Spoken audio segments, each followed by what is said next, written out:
How many of you have ever received unfair treatment? Jesus said it is impossible that no offenses should come. Do you have the right to be offended? Offense is a snare, a trap. An offense is the bait of Satan. The bait of Satan. John Bevere's best-selling book has changed lives all over the world. God's word, His promise, will always come to pass as long as you don't get offended. And now, John Bevere Ministries presents The Bait of Satan Curriculum, a 12-part series designed to free you from the snare of offense. What you do with the offense will determine your future.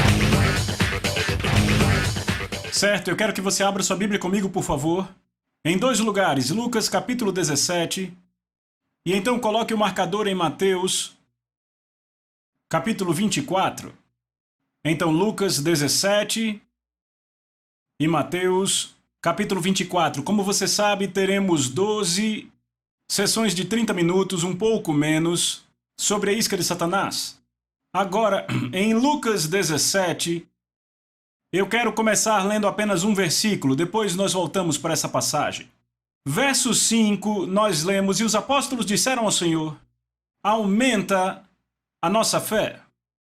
Agora, esta é a parte final do ministério de Jesus, e você tem que entender que esses caras o tinham visto levantar os mortos, eles viram ele abrir os olhos do cego, o viram abrir os ouvidos de quem nasceu surdo. Eles o viram fazer os aleijados andar, eles o viram alimentar 5.000 pessoas com alguns pães e peixes, o viram acalmar uma perigosa tempestade. Mas ainda assim, nenhum desses milagres os fez clamar e dizer: Senhor, nós vemos que há muita dúvida, precisamos de mais fé. O que eu quero perguntar é: o que foi isso que fez esses discípulos pedirem: Senhor, aumenta-nos a fé? Eu vou ser muito honesto com vocês. Esses caras não disseram apenas: Senhor, aumenta-nos a fé. Eu acredito que se nós estivéssemos lá, Jesus fez uma declaração para eles, e depois dessa declaração, eles: Senhor, aumenta-nos a fé. Desesperados. Qual foi essa declaração? Volte para o verso 3 e você verá. Jesus disse: acautelai-vos. Se seu irmão peca contra você, repreenda-o, e se ele se arrepender, perdoe-o. Agora veja o verso 4. E se ele peca contra você 7 vezes em um dia? Uau! E 7 vezes num dia vem para você dizendo: eu me arrependo, você deve perdoá-lo. E então os discípulos, eles clamaram: Senhor, aumenta-nos a fé. Então não foram os milagres, foi simplesmente quando Jesus disse: quando seu irmão pecar contra você, perdoe-o. Agora, Jesus faz essa declaração no primeiro verso. Então ele disse aos discípulos: é impossível que não venham ofensas. Repita comigo: ofensas. Agora, ofensa, no grego, é uma palavra antiga grega que é escandalon. Repita isso comigo: escandalon. Esta é uma palavra grega antiga usada para descrever o gatilho da isca que os caçadores usavam para pegar pequenos animais e pássaros. O caçador colocava a isca no escandalon, no gatilho, como chamamos hoje, e o animal pegava, ou o pássaro pegava a isca, e a gaiola fechava, prendendo ou matando ele. Desta forma, uma ofensa é a isca de Satanás, para pôr você, o crente, sob o cativeiro dele. Estão vendo isso? Agora, Paulo confirma isso quando ele escreve a Timóteo. Eu vou ler para vocês 2 Timóteo, capítulo 2, versículos 24 a 26. Paulo diz: E um servo do Senhor não deve brigar, mas ser gentil com todos, capaz de ensinar e paciente, em humildade corrigindo aqueles que se opõem a ele, na expectativa de que Deus lhes conceda arrependimento para que possam conhecer a verdade. Agora veja o 26, 2 Timóteo 2, 24 a 26. Ele diz: e para que eles possam voltar a seus sentidos, repita, voltar a seus sentidos, e escapar da armadilha ou laço do diabo, tendo sido feitos cativos por ele, o diabo, para fazerem sua vontade. Então Paulo diz: aqueles que se opõem, aqueles que se ofendem uns com os outros, são feitos cativos de Satanás para fazer sua vontade. Agora, o que assusta é que a maioria das pessoas que estão na armadilha da ofensa não sabem disso. Porque é isso que Paulo diz, para que possam voltar aos seus sentidos, porque se soubessem que estão presos, não ficariam lá. Eu estou pregando, é melhor você dizer amém. Estão pegando? Então a coisa que eu descobri, eu preguei essa mensagem por todo o mundo, em todos os continentes, só não preguei na Antártica ainda para os pinguins, mas veja, eu digo a vocês, eu descobri algo que a maioria das pessoas que estão ofendidas nem percebem que estão. Em toda a conferência onde eu preguei essa mensagem, de 50% a 80% das pessoas responderam dizendo eu estou ofendido e a maioria nem sabia que estava, até que a verdade veio. Estão comigo? Veja, um caçador, para conseguir pegar a presa, tem que colocar uma armadilha inteligente. Se você deixar a armadilha óbvia, não vai pegar nada.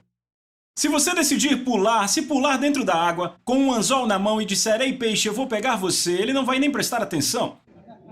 Se você preparar uma armadilha e deixá-la bem óbvia, o animal não vai pegar aquilo. Satanás não é diferente. Ele é muito astuto, ele é muito astuto, muito sagaz. E ele sabe que a forma como ele pode te fazer cativo não é colocando uma armadilha óbvia, é fazendo algo muito sutil. Isso se chama ofensa, repita, estar ofendido. Esta é a isca. Agora vá comigo para Mateus capítulo 24. Mateus 24.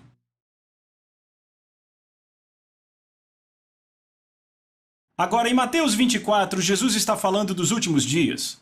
Deixa eu perguntar aqui, quantos acreditam que estamos vivendo nos últimos dias? Posso ver suas mãos? Ok, isso é algo sobre o que não precisamos falar muito hoje, certo? Ou seja, estamos vivendo os dias e a estação da volta dele. Agora, os apóstolos, os discípulos, disseram a Jesus. Disseram, quais serão alguns sinais da sua segunda vinda? Qual será a evidência que você realmente está voltando? E Jesus começa a listar algumas coisas que acontecerão na terra, entre o povo de Deus. E um dos sinais que ele listou, eu achei muito interessante, é encontrado no verso 10. Ele disse, e então muitos, repita muitos. Agora, a palavra grega aí para muitos é a palavra P-O-L-U-S, que significa o seguinte, muito, muitos e grande. Esta palavra de forma nenhuma implica em poucos ou alguns, significa uma grande parte de alguma coisa. Entendem?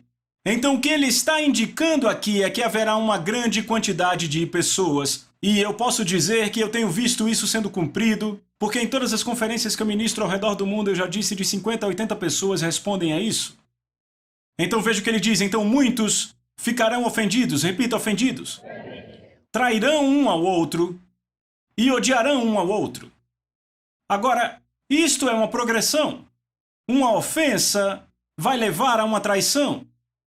E a traição, se não for tratada, acabará levando ao ódio. E você diz, de onde você tirou isso? Provérbios capítulo 18, verso 19 diz assim, você pode ver depois, apenas ouça. Um irmão ofendido é mais difícil de ganhar do que uma forte cidade. Vou dizer de novo.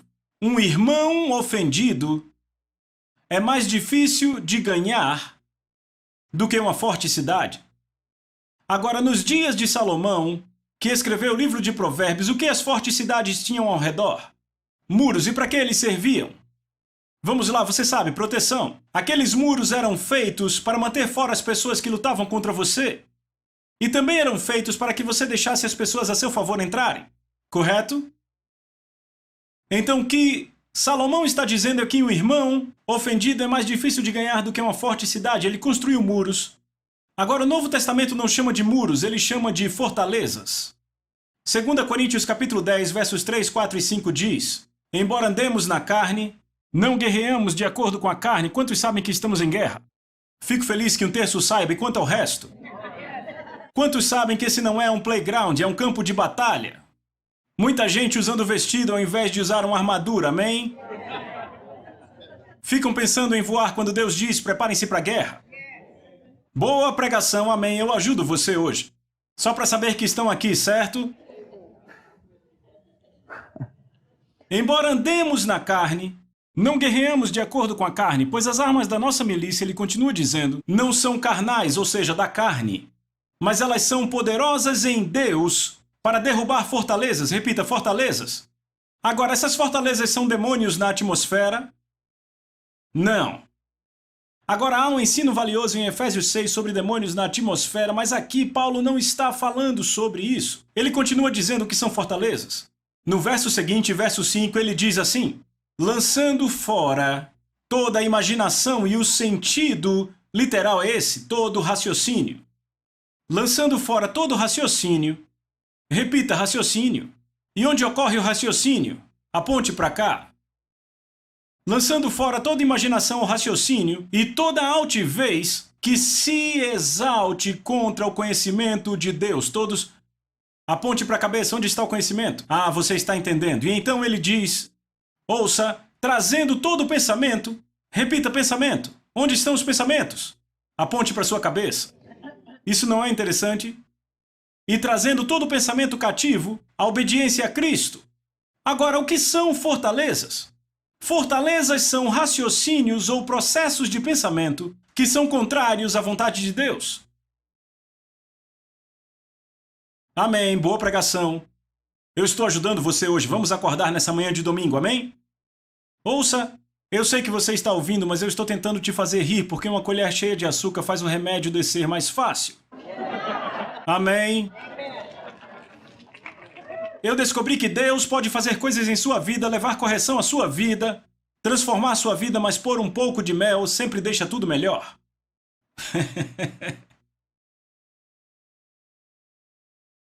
Processos de pensamento, raciocínios, fortalezas que são contrárias à palavra de Deus. Agora, a palavra de Deus ouça, é um reflexo da natureza dele. A natureza de Deus é amor, repita, ele é amor. A Bíblia não diz que ele tem amor, ele é o amor. Boa pregação. Agora ouça, o amor de Deus sempre busca dar. Estão comigo? Quantos aqui lembram quando nasceram de novo? Posso ver suas mãos? Eu lembro quando eu nasci de novo e fui cheio do Espírito Santo. Sabe, eu ria e cantava voltando para a casa do culto. Eu acordei na manhã seguinte com um sorriso no meu rosto. Pela primeira vez desde que eu era uma criança, em tempo de Natal. Eu estava tão apaixonado por todos. Sabe, não importa quem você fosse, eu amava você. Sabe, você amava todo mundo, lembra? Amava até sua sogra, lembra disso? Estão comigo? E então o que houve? Alguém fez algo com você que não foi bom. Ou disseram algo a você que não foi bom, ou na verdade, foi doloroso. Fofocaram de você, falaram contra você. Ei, não foi um pecador? Foi alguém na igreja? Sabe, eu descobri algo que na verdade não é nenhuma grande descoberta. A pessoa que mais pode te machucar é aquela que está mais próxima de você. Por que é assim? Porque a nossa expectativa é maior sobre ela. Estão comigo? Se geramos expectativas sobre pessoas, então se não as alcançarem, terão me ofendido. Estão comigo? É por isso que aquele que mais pode te machucar não é um pecador, e sim uma pessoa que está dentro da igreja. E muito mais um marido ou esposa, ou um pastor. Porque a expectativa é maior. Davi falou disso em Salmos 55. Ele diz isso do verso 12 ao 14. Pois não é o inimigo que me reprova. Isso eu suportaria. Nem é aquele que me odeia que se exalta contra mim, pois dele eu me esconderia. Mas foi você, um homem meu igual, meu companheiro, meu amigo íntimo. Juntos andávamos, nos entretínhamos e íamos com a multidão à casa de Deus. Aqui está um cara dizendo, eu ia com ele para a igreja, sentava do lado dele, a palavra vinha para nós. Ele era meu irmão e agora ele se levanta contra mim. Ele disse, eu suportaria muito mais se fosse alguém do mundo. Estão comigo? Veja, porque aquele que pode te machucar mais é quem está mais perto, porque a expectativa é maior. Agora deixa eu mostrar algo a você. Digamos que aqui é a expectativa zero. Ok? Nossas expectativas para o mundo são mais ou menos aqui. Nossas expectativas com nossos irmãos e irmãs são mais ou menos aqui. Certo? A expectativa com o marido ou esposa está aqui e a expectativa com o pastor está aqui. Estão entendendo? Agora ouçam com atenção. Se alguém faz apenas esse pouco, adivinhem, se é um pecador, ele foi uma bênção para você porque excedeu sua expectativa. Alô? Agora, se alguém faz isso aqui, está na igreja, e sua expectativa está aqui e você foi ofendido nesse tanto. Se marido ou esposa só fizeram esse tanto, sua expectativa está aqui, realmente te ofenderam. Se o seu pastor só fez esse tanto, se não apertou sua mão hoje quando você foi embora. Se não reconheceu seu dom profético. Então adivinhem, a ofensa é grande assim, é enorme. É por isso que a maioria das pessoas ofendidas na igreja sabe o que dizem? Ei, eu tenho pregado isso já faz 10 anos. Sabe o que dizem? Sabe o que mais? O mundo me trata melhor do que estes cristãos. Tá certo, porque a expectativa no mundo estava aqui, o mundo fez esse tanto, e eles são bons comigo. Aleluia! Certo, então ele diz que muitos se ofenderão, trairão um ao outro, odiarão um ao outro, é uma progressão. Uma pessoa ofendida constrói muros. Agora, de muros levantados, adivinha o que vem? Eles não mais buscam dar. Os muros agora estão fazendo com que eles se protejam. O foco agora não é mais dar, o foco agora é proteger o que eu tenho. Agora eles se tornam como o Mar Morto em Israel. Quantos sabem que há 2 mares em Israel? Levante a mão. 2 mares que são cercados pela terra de Israel. Você tem o Mar da Galileia e o Mar Morto. Agora, o Mar da Galileia está no norte. Ele recebe as águas que se originam nas montanhas de Cesareia de Filipe. Elas descem até o norte do Mar da Galileia. Agora, o Mar da Galileia de graça recebe da parte norte, mas também de graça dá para a parte sul. De graça recebe, de graça dá. O resultado é que o Mar da Galileia é cheio de vida. Sabe, vida marinha, tudo isso, ele está cheio. Agora, as mesmas águas vivas que saem do Mar da Galileia fluem pelo Rio Jordão e entram pela parte norte do Mar Morto. Mas o Mar Morto apenas recebe, ele não dá. O resultado é que cada pedacinho de vida que entra no Mar Morto morre. Porque ele segura o que ele tem.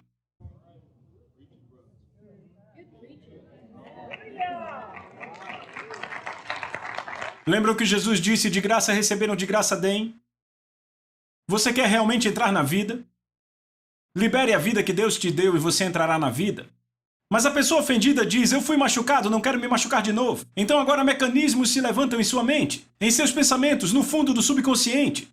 Me machuquei, não quero machucar de novo, então desenvolve esses padrões de pensamentos, raciocínios, que são mecanismos que o protegem de se machucar de novo. Então agora respondemos um pouco diferente. Respondemos ao redor da igreja e na igreja. Para nós é fácil irmos para outro lugar porque nos machucamos aqui, então vamos para outro lugar. Vou falar disso depois. Agora ouçam aqui. Uma pessoa agora que levantou os muros é um candidato perfeito para traição. Deixa eu dizer isso. A maioria das pessoas que eu encontro na igreja nem sabe o que é traição. Eles conhecem um aspecto muito limitado da traição, eu deveria dizer. Quando as pessoas ouvem traição, pensam em quem? Em Judas. Certo? Estão comigo? Deixa eu dizer a vocês o que é a traição. Traição é quando eu busco a minha proteção ou meu benefício às custas de alguém com quem tenho relacionamento. Vou repetir. Uma traição é quando eu busco a minha proteção ou meu benefício às custas de alguém com quem tenho relacionamento. A traição é o abandono definitivo de um relacionamento. E se o traidor não se arrepender, ele mata completamente a relação. Estão comigo? Quando eu construir muros, se eu começo a ser pressionado, se a situação fica um pouco difícil, eu vou buscar proteger a mim mesmo, não importa a custa de quem. Estão comigo?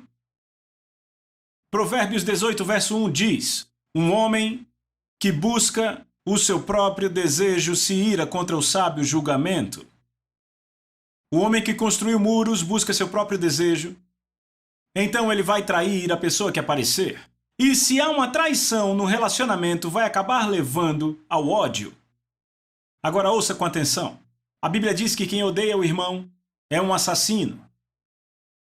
Eu quero ter certeza que você entendeu. Eu vou dar a referência para isso. A Bíblia diz, em 1 João 3, versos 14 e 15, todo aquele que odeia seu irmão, repita, irmão. Então você vê claramente que João não está falando a pecadores. Todo aquele que odeia seu irmão é um assassino. Não diz que ele é como assassino, diz que ele é assassino. Tá tudo muito quieto, você está aqui? Todo aquele que odeia seu irmão é um assassino, e vocês sabem que nenhum assassino tem a vida eterna habitando nele. Está claro? Está claro para uma pessoa e para o resto de vocês? Agora deixa eu falar sobre o ódio. Quando as pessoas pensam em ódio, pensam numa raiva muito grande. Isso não é necessariamente o ódio. A Bíblia diz que Absalão odiou Amon, 2 filhos de Davi. E sabe o que a Bíblia diz? Ele não falava nem bem dele, nem mal dele. Ele controlou o seu ódio. Ódio quer dizer falta de amor, ou seja, sem amor. É o espaço vazio sem o amor de Deus. Estão entendendo? Sabe, meditem. Ouça o que eu digo. Meditem em 1 Coríntios capítulo 13, versos de 4 a 8. Medite nesses versos. Eu não sei vocês, mas eu tenho buscado excelência, especialmente nos últimos anos, e especialmente nos 6 últimos meses, no amor de Deus. Sabe, eu sou tão mergulhado no amor de Deus. É a força mais poderosa no universo inteiro. E eu estou convencido que a igreja para a qual Jesus está voltando é uma igreja que anda. Note que ele está dizendo aqui, e extravagante amor. Amém? O ódio não é visto necessariamente por emoções, palavras. Pode ser, é claro, porque a boca fala do que o coração está cheio. No entanto, pode ser disfarçado. Eu nunca me esquecerei de quando o Senhor expôs o ódio que estava em meu coração. Na minha mente, emoções, o que quer que fosse. Havia uma pessoa que eu não gostava. E o Senhor me disse, como vai ser quando você morar do lado dela no céu? Quando ele falou, eu fiquei louco. Eu disse, não, ela vai morar do outro lado. E então eu percebi que eu tinha uma ofensa e que estava indo longe. Estão comigo? Vamos falar disso depois. Vocês estão aqui, certo? Só para ter certeza. Agora veja isso, verso 11. Então, repita, então. E o que então quer dizer? Quer dizer que depois dessa ofensa massiva, e muito dessa ofensa vai virar traição e ódio, certo? Veja, ouçam. São estágios que se passa. Alguns de vocês com quem eu falo agora podem estar no estágio inicial da ofensa. Alguns podem ter ido para o estágio da traição e outros já estão no estágio do ódio. E então Jesus diz, depois disso, depois de um monte de gente ofendida, ele diz, muitos falsos profetas se levantarão e enganarão a muitos. Agora olhe para mim. Note que ele está dizendo aqui que depois dessa ofensa massiva haverá muito engano. Sabe qual foi a primeira coisa que Jesus disse àqueles caras quando pediram sinais da sua próxima vinda? A primeira coisa que saiu da sua boca foi, tenham cuidado para que ninguém vos engane. Ou seja, o engano será desenfreado. No livro de Timóteo, Paulo diz que haverá pessoas na igreja nos últimos dias que não só estarão enganando os outros, mas enganando a si mesmas. Uma pessoa ofendida engana a si mesma. O que Jesus está nos dizendo aqui é que a ofensa é o terreno fértil para o engano. Sabe qual é o problema que há com o engano? Há apenas um problema. E é o seguinte, ele é enganoso. Ou seja, uma pessoa que está enganada realmente acredita que está certa quando está errada. É o único problema com ela. Agora, de que Jesus chamou os falsos profetas? Vamos lá. Vamos. Alguém deve saber isso. Mateus 7,15, do que ele chama os falsos profetas, lobos em pele de ovelhas. Note que ele não diz que são lobos em pele de pastores. Todos buscam um falso profeta atrás do púlpito. Ouça, eles podem estar lá, mas eu descobri que há muito mais falsos profetas aí do que aqui. Isso é verdade. Eu não estou exagerando. Eles estão nos salões, nos mercados, dizendo às pessoas, você não devia ouvi-lo, você não sabe o que o pastor fez.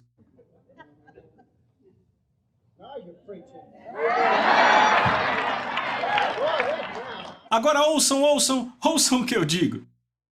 Tem um avivamento aqui, eu fico vindo pra cá, ok? Agora ouçam. Eu aprendi que esses predadores, eu estou falando de lobos, hienas, eles andam em matilhas. Estamos entendendo. Agora ouça, eles têm um objetivo, sabe qual é? Isolar as ovelhas do rebanho. Existe proteção para a ovelha no rebanho. Mas se conseguirem que as ovelhas se separem do rebanho, elas serão carne para a mesa deles. Provérbios 18:1. Um homem que se isola busca seus próprios desejos e se ira contra o sábio julgamento. O que assusta é o seguinte: você pode estar numa grande igreja, ter uma grande família, mas o isolamento não acontece externamente, ele pode acabar externamente, mas ele começa bem aqui. Fortalezas. Agora você é um candidato para o engano. Lembre que o engano não vem com uma capa preta, vem com roupa de anjo, com roupa de crente. Vocês ainda estão aqui? Verso 12. Por se multiplicar a iniquidade, o amor de muitos se esfriará. Repita, o amor de muitos. Sabe o que assusta? A palavra grega aí para amor não é a palavra filéu. Filéu é o tipo de amor que todos têm, o mundo tem, a igreja tem, significa afeição de irmãos. Há uma palavra grega para amor chamada agape. Agape é o amor de Deus que o mundo não tem. Jesus disse, esse é o amor que o mundo não pode receber. Este é o amor que é derramado no coração dos crentes, quando ele nasce de novo e é cheio do Espírito Santo. A palavra que ele usa aí é agapeo. Jesus está dizendo que nos últimos dias, uma ofensa massiva não estará apenas na sociedade, mas o que ele está falando aqui, ele está dizendo que vai estar na igreja. E ele disse que o amor de muitos se esfriará, como cera fria. Ou seja, o ardente e passional amor de Deus em seu coração se tornará muito frio, e isso é uma coisa gradual. Ouça, você põe um sapo na chaleira, coloca ele naquela chaleira e liga o fogo. A água começa a ferver e aquele sapo morre. Ele não pula, mesmo podendo. Se você jogá-lo na água fervente, ele pula para fora. Deixe-me dizer algo. Quando o amor de Deus começa a esfriar, isso é aos poucos, não é instantâneo. Você não percebe. Fique longe da ofensa porque ela é massiva e desenfreada. Jesus disse que ocorreria massivamente nos últimos dias. Por isso você está vendo esse curso, para que a palavra de Deus te proteja.